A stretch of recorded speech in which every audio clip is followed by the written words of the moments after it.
দেখো গরমে টক টক আম ডাল। কে কে খাবে বলো বলো, কমেন্ট করে বলো কে কে আম ডাল পছন্দ করো। গরমে তো আম ওটা মানেই আমার তো আম ডাল খেতে ইচ্ছা করে বেশি, আর নিরামিষের দিনে তো আরও বেশি। এই আম ডালের সাথে একটু আলু সিদ্ধ বা আলু ভাজা হলেই খাওয়া হয়ে যায়।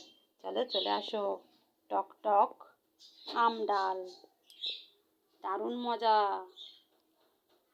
যে খায় সেই জানে এই গরমে টক ডাল যে কতটা খেতে আরাম লাগে। চলো তোমরাও বানাও, বানিয়ে খেয়ে নাও। আর আমার রান্না ভালো খেতে ইচ্ছে করলে চলে আসো খেতে।